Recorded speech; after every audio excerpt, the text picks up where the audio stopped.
Welcome to the grammar section. Today's topic for discussion is gerunds or verbal nouns. Let's see first the forms of the gerund in case of a transitive verb. The gerund of a transitive verb has four forms, two for the active voice and two for the passive. In the present or continuous tense, we have the gerund loving for the active voice and being loved for the passive. In the perfect tense, we have the gerund having loved for the active voice and having been loved for the passive. Now let's see the forms of the gerund in case of an intransitive verb. The gerund of an intransitive verb has only two forms, as such verbs have no passive voice. In the present, we have the gerund fading, and in the perfect, we have the gerund having faded. Now, as far as the forms of the gerund and the participle are concerned, their forms are same. What then is the difference? The difference between them is that a gerund is a kind of noun, whereas a participle is a kind of adjective.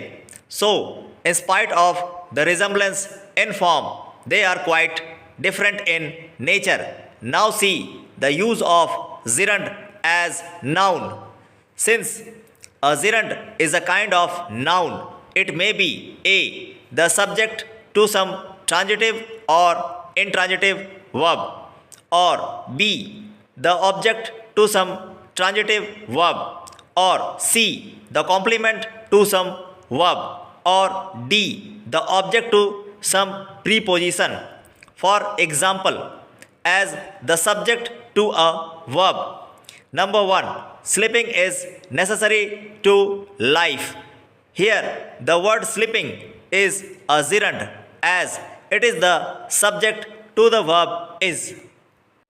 Similarly, in example number 2, which is walking is good for health, walking is a gerund, as it is the subject to the intransitive verb is.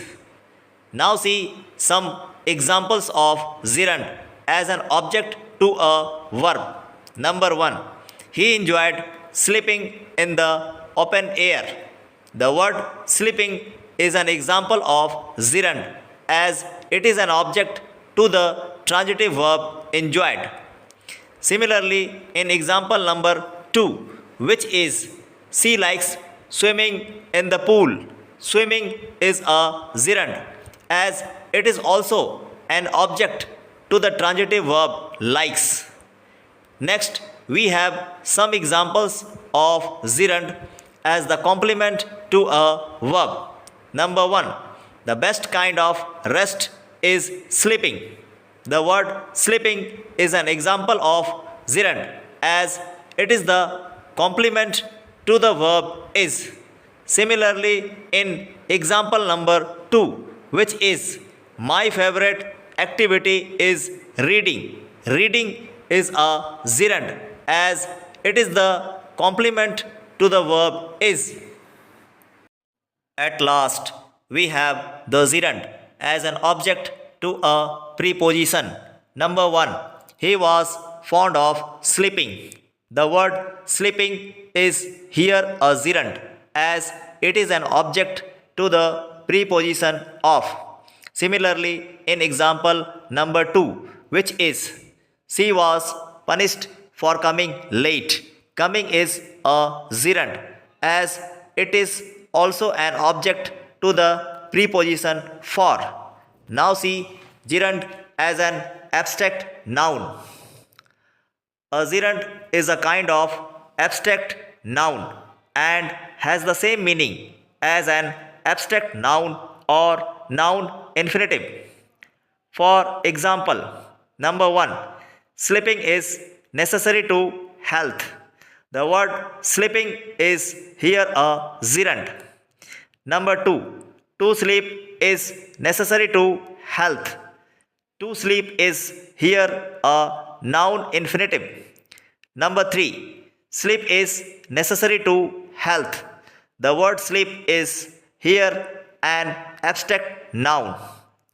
But in spite of the difference in form, there is no difference in the meaning of all these three sentences, and hence a gerund is a kind of abstract noun.